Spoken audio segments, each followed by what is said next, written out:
Hello everyone, welcome back once again. हम लोग इस वीडियो में जो 2015 में लेखपाल का जो पेपर हुआ था उसके क्वेश्चन को सॉल्व करेंगे, ठीक है। और स्पेशली मैथमेटिक्स ही सॉल्व करेंगे, ठीक है। इसके पहले हमने जितना पढ़ाया है आप उसको वीडियो को देखिए और उसके अकॉर्डिंग फिर क्वेश्चन को लगाइए, ठीक है। क्वेश्चन बहुत आसानी से आप लगा सकते हैं, ठीक है। और देखिए ये 2015 का पेपर है, हम इसको सॉल्व करते हैं और आप भी देखिए कि कितना आसानी से हम इसे कर सकते हैं, ठीक है। ये क्या हो गया?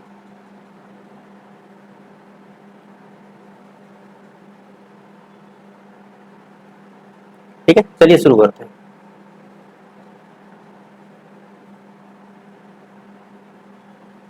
देखिए ये पहला क्वेश्चन है, अब इसे हमें सॉल्व करना है, ठीक है। लिखा है कि एक व्यापारी अपने वस्तुओं पर 25% मूल्य बढ़ाकर लिखता है, ठीक है। आप तो जानते ही हैं कोई भी व्यापारी अगर वो 10 का खरीद रहा है तो वो 12 में ही बेचेगा, तभी तो उसको 2 रुपए का फायदा होगा, ठीक है। देखिए तो 25% बढ़ाकर लिखता है, ठीक। और उस पर भी वो 4% की छूट दे देता है, तो उसका लाभ प्रतिशत निकालना है। देखिए हम मान ले रहे हैं कि ये जो पहला है कॉस्ट प्राइस, मतलब उसका खरीद मूल्य है, और ये मार्केट प्राइस है, और ये क्या है सेलिंग प्राइस, ठीक है। सीपी जो हम मान ले रहे हैं क्या है 100, और प्रश्न के अनुसार 25% मूल्य बढ़ाकर अंकित करता है, यानी 125 अंकित कर दिया, ठीक है। अब लिख रहा है कि 4% छूट दे देता है, यानी 96% पर बेच दिया, तो सेलिंग प्राइस इसका निकाल लीजिए। 125 का 96%, इसको साल करिए आप, 25 25 125, 25 चौके 100, और ये 4 से कट जाएगा 24 बार में, ये कितना आ जाएगा 120। अब देखिए 100 रुपए की वस्तु को 120 में बेचा गया है, यानी इसमें परसेंटेज लाभ कितना हुआ 20%। तो ऑप्शन नंबर सी इस क्वेश्चन का आंसर होगा। ये 2015 लेखपाल के पेपर में आ चुके प्रश्न है, ठीक है। सिंपल है, हमने लिखा और इसको सॉल्व कर लिया।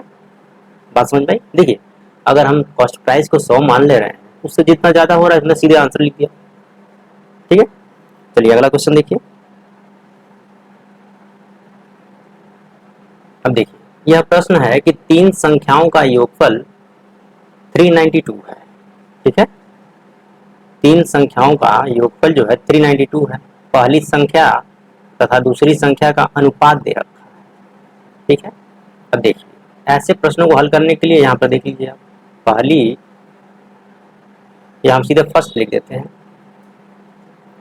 ठीक है। ये मान लीजिए पहला है और ये क्या है दूसरा, ठीक है। और दूसरा ही जगह दिया है कि दूसरा है और वहां पर तीसरा, कोई बात नहीं। देखिए पहले और दूसरे का अनुपात दे रखा है 2:3, और दूसरे और तीसरे का दे रखा है 5:8। इसमें तो कोई दिक्कत नहीं। अब देखिए यहाँ पर दूसरे की जो वैल्यू है 3 है और यहाँ पर 5 है। अगर हम पहले वाले में इसमें हम मल्टीप्लाई कर दे रहे हैं 5 से, ये क्या आ जाएगा 5 दूनी 10 रेशियो 5 3 15, ठीक है। और इसमें मल्टीप्लाई करेंगे हम किससे 3 से, 3 5 15 और 3 8 24। ये हमने क्यों किया है, प्रश्न उठता है कि हमने क्यों किया। देखिए अब यहाँ पर ये मतलब दूसरे नंबर की वैल्यू कितना आ रहा है 15, और यहाँ पर भी कितना आ रहा है 15, ठीक है। अब यहाँ से हम डायरेक्ट लिख सकते हैं कि पहला दूसरा और तीसरे का रेशियो क्या आएगा 10 रेशियो 15 रेशियो 24। ये तो आ गया, हमने तीनों का रेशियो निकाल लिया। अब इसमें हमको पहली संख्या बतानी है, लेकिन इसमें दे रखा है कि तीन संख्याओं का योगफल 392। अब इन सभी को जोड़ लीजिए तो कितना आ रहा है, ये 24 5 29 10 39 49 आ रहा है। हमने जोड़ा तो 49 आ रहा है, लेकिन ये कह रहा है कि 392 है, यानी 49 यूनिट की वैल्यू 392 है। तो एक यूनिट की वैल्यू क्या आ जाएगा 392 अपान क्या आएगा 392 अपान 49, ये क्या आ जाएगा 8। 8 बार में पूरा पूरा कट गया, यानी एक यूनिट की वैल्यू 8 हो गई। और हमें पहला नंबर बताना है, पहला नंबर क्या है ये 10 है, तो 10 गुणे 8 कर दीजिए, यानी 80 इस क्वेश्चन का आंसर हो गया ऑप्शन नंबर डी। बात समझ में आया कि नहीं? अब ऐसे ही आपको एग्जाम में लगाना है। हमने मान लीजिए यहाँ लिख रहा हूँ, ठीक है, आपको समझा रहा हूँ, इसलिए समय थोड़ा लग रहा है, लेकिन एग्जाम में नहीं। आप सीधे निकालिए ABC, इसको मान लीजिए 1 2 3 मान लीजिए, जैसे भी मान लीजिए, और आसानी से आप इसको सॉल्व कर लेंगे। ठीक है, चलिए अगला देखिए। अब देखिए इसमें लिखा है कि 4 अंकों की बड़ी से बड़ी संख्या जो 24, 30, 36 में से प्रत्येक से विभाजित है। अब देखिए ऐसे प्रश्नों को हल करने के लिए पहली बात क्या करिए आप, ये 24, 30 और 36, इसका हमें एलसीएम निकालना है। अब एलसीएम के लिए आप चाहें तो फैक्टर मेथड लगा लीजिए या डिवीजन मेथड, हम डिवीजन से यहाँ निकाल दे रहे हैं। अब देखिए ये 2 से कटेगा, कितना आएगा 12, 15, 18, फिर 2 से कटेगा 6, ये नहीं कटेगा 9, फिर 2 से कटेगा ये 3, ये तो नहीं कटेंगे, फिर यहाँ पर देखिए 3 से कटेगा 1, 5, 3, फिर ये 3 आ जाएगा और फिर आ गया 5, ये आ गया 1 1। अब इसका जो है एलसीएम क्या होगा, देखिए एलसीएम आप, एलसीएम कितना निकल गया 2 के पावर 3 गुणे 3 के पावर 2 गुणे 5, यानी कितना आ गया ये 360। एलसीएम आ गया इसका 360। ठीक है, तो इसमें हमें निकालना क्या है, 4 अंकों की बड़ी से बड़ी संख्या होनी चाहिए। ठीक है, अब देखिए अब यहाँ पर आप लिखिए 4 अंकों की बड़ी से बड़ी संख्या, 4 अंकों की बड़ी से बड़ी संख्या,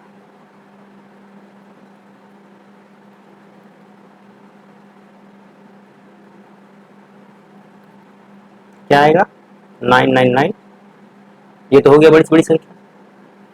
अब करना क्या है कि 360 से वो कटना चाहिए।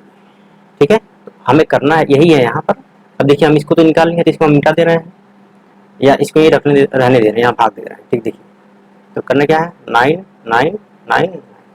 ठीक है, अब इसमें हमें भाग देना होगा 360,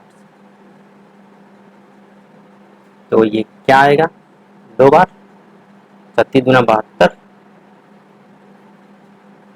9 हो गया, 7 हो गया और ये 2, फिर ये क्या उतरेगा यहाँ पर 9 उतरेगा, तो ये क्या आएगा 7 बार, 0, 7 6 42, 7 3 21, 4 25, तो ये क्या आ गया 9, ये आ गया 7 और ये आ गया 2। देखिए ऐसे जब भी अगर बड़ी से बड़ी संख्या की बात करें, जो रिमाइंडर यहाँ बच जा रहा है उसको उसी संख्या में से घटाना होगा। ठीक है, तो यहाँ पर संख्या क्या निकलेगा, बड़ी संख्या क्या है माइनस जो रिमाइंडर बचा है, तो ये क्या आ गया देखिए 0 2 7, तो वह जो बड़ी से बड़ी संख्या है 9720, लेकिन ऑप्शन में नहीं है, तो घबराना नहीं है। अब देखिए अगर ऑप्शन में नहीं दिया है तो क्या करेंगे, ये संख्या तो ये 360 से पूरा पूरा कट रहा है, तो इसमें से 360 एक बार माइनस करके देख लेते हैं। ठीक है, तो क्या आ जाएगा 9720 माइनस 360। ठीक है, तो ये क्या आ जाएगा आपका 9360। ठीक, अब देखिए यह भी वो संख्या है जो 360 से कट रही है, ये भी कट रही है, यानी ऑप्शन नंबर ए इस क्वेश्चन का आंसर। देखिए अब हर एक प्रश्न में थोड़ा थोड़ा बढ़ाते ही रह रहा है। अब बड़ी से बड़ी संख्या पूछा लेकिन ऑप्शन में नहीं दिया है, तो आपको ये लास्ट में 360 को माइनस करना पड़ेगा, तो ऐसे ही आपको लगाना है। ठीक है, चलिए अगला क्वेश्चन देखते हैं।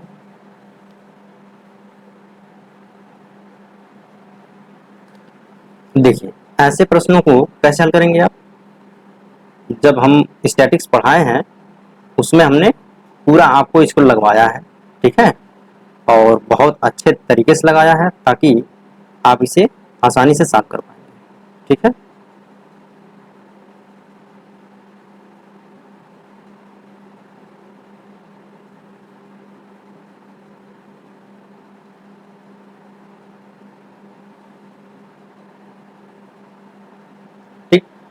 प्रश्न क्या है उसको देखते हैं पहले।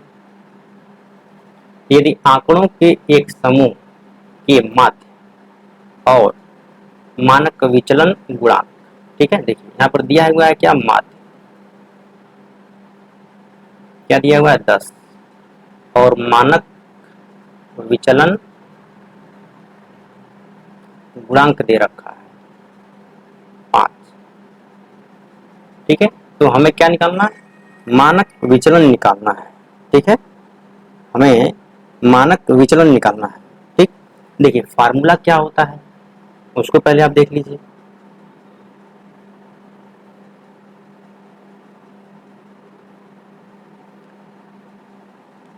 मानक विचलन गुणांक बराबर क्या होता है, फार्मूला ध्यान दीजिए पहले।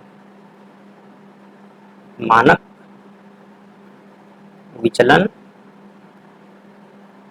गुणांक क्या होता है इसका, तो फार्मूला होता है मानक विचलन बटे माध्य।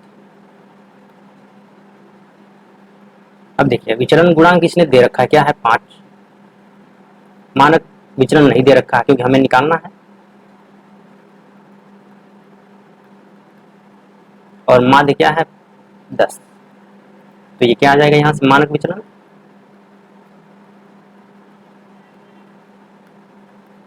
5 गुणे 10 यानी 50। ऑप्शन नंबर ए इस क्वेश्चन का आंसर होगा। देखिए स्टैटिस्टिक्स के जितने भी क्वेश्चन है उसके लिए आपको फार्मूला अगर याद है आप तुरंत लगा लेंगे, ठीक है, एकदम आसानी से आप उसे तुरंत सॉल्व कर लेंगे और तुरंत लगा भी लेंगे, ठीक है।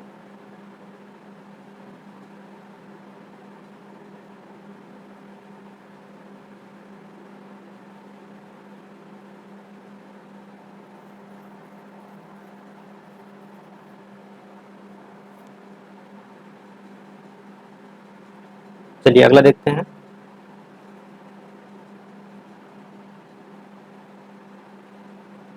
देखिए इस प्रश्न को तो हमने जब अलजेब्रा आपको कराया बहुत आसानी से इसको कराया है, ठीक। अब इसको सॉल्व करने का तरीका क्या होगा, जैसे जब भी मान लीजिए हमें क्या दिया हुआ है, ये x square plus 1/x square equal to दिया है 23, और हमें निकालना है x4, ठीक है। तो इसका फार्मूला क्या होता है, हमने क्या कहा, इसके आगे आप चाहे तो डायरेक्ट लिख लीजिए कि इसका आंसर क्या आएगा। ये जो 23 दिया है 23 का स्क्वायर करिए -2, ठीक है। अब 23 का स्क्वायर क्या आता है, 23 का स्क्वायर क्या आता है 529 -2 यानी 527 इस क्वेश्चन का आंसर, ऑप्शन नंबर सी। अब ये आया कैसे है हम इसको भी बता देते हैं। देखिए हमारे पास क्या है, इसको है, अब दोनों साइड हम इसका स्क्वायर कर देंगे, मतलब इसको हम दोनों साइड स्क्वायर कर दे रहे हैं, इधर भी स्क्वायर कर दिए। अब इसको स्क्वायर तोड़ेंगे तो क्या आ जाएगा, x⁴ plus 1/x⁴ plus 2 equal to, ये 23 का स्क्वायर करेंगे तो 529 आएगा। अगर आपको याद है तो अच्छी बात है, नहीं तो आप तुरंत वहीं 23 गुणे 23 कर लीजिए, 3 3 9 3 दूनी 6 और 23 दूनी 46, 9 6 6 12 4 529, ठीक है। आप ऐसे भी कर सकते हैं। अब इसको ले जाइए इस साइड तो क्या आ जाएगा, ये 529 -2 यानी x⁴ plus 1/x⁴ equal to लिया, अब ये क्या आ गया 527। तो ऑप्शन नंबर सी इस क्वेश्चन का आंसर होगा। ऐसे ही ऐसे क्वेश्चन आपको मिलेंगे जो कि आप बहुत आसानी से लगा सकते हैं, ठीक है। आई होप आपको समझ में आया होगा, और ऐसे ही हम छोटे छोटे वीडियो आपको लाएंगे ताकि आपको दिक्कत भी ना हो, आप आसानी से देख सकें, ठीक है। तो ये था 2015 का क्वेश्चन, जो अभी 5 क्वेश्चन हमने किया है, अभी और भी क्वेश्चन है उसको भी करेंगे, ठीक है। तो आज के लिए इतना ही रखते हैं। अभी देखिए इसके बाद जैसे ही वीडियो आएगा, ठीक, आपको तुरंत इसको मिल जाएगा ताकि आप उसको अगला क्वेश्चन देखें। अब इस टाइप के क्वेश्चन तो आप आसानी से कर लेंगे। देखिए इसमें 5 क्वेश्चन है, 5 टाइप के, ठीक है। एक स्टैटिस्टिक्स का था, एक अलजेब्रा का था, एक आपका ये प्रॉफिट लॉस का था, ठीक, और भी थे इसमें, ठीक है। तो ठीक है, अब आज के लिए इतना ही रखते हैं, मिलेंगे नेक्स्ट क्लास में। Keep watching, keep learning. Thank you very much, thanks for watching. मिलेंगे नेक्स्ट क्लास में। जय